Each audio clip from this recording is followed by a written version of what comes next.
At 2 o'clock, we got our first of our 2 o'clock games. We got Western Carolina, who started season 0-1, traveling to Wake Forest, who barely survived Kennesaw State to go start the season 1-0. Wake Forest there by 18.5 points on ESPN+.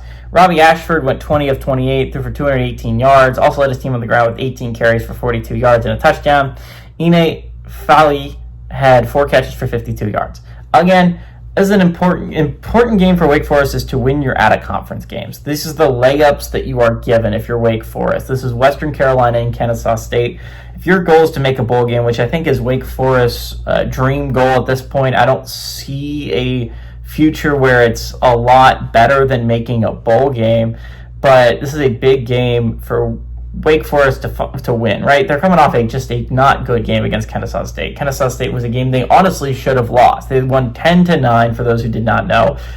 In that 10-9 victory, Kennesaw State missed an extra point and a field goal. Wake Forest didn't even attempt any of those. So it's like, this was definitely a game that Wake Forest was very, very grateful to get, considering they did not play their best football by any stretch of the imagination.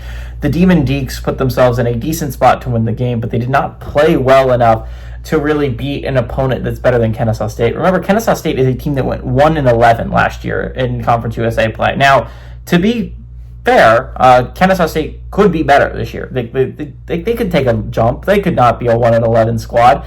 But theoretically, Wake Forest should not have been going toe-to-toe with a team that was really one of the worst teams in all of college football last year. There is an argument for them or Southern Miss to be the second worst team in all of college football last year, outside of Kent State, which ran away with that trophy by far. But Wake needs to find a way to play better. Again, 18.5 points at home as a Power 4 opponent playing an FCS opponent that's not very good. I think that's like showing an indicator of that we don't really believe Wake Forest is going to be all that good this year, or even mediocre.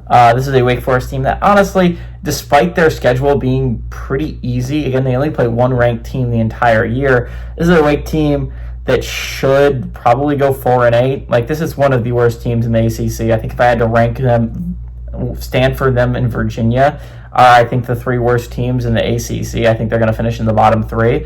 And so I would be shocked if Wake Forest has a solid season. All that being said, all my hating on Wake Forest, I think they should beat Western Carolina. I think they should beat them by more than 18.5. Robbie Ashford did not look bad against Kennesaw State. He played pretty solidly.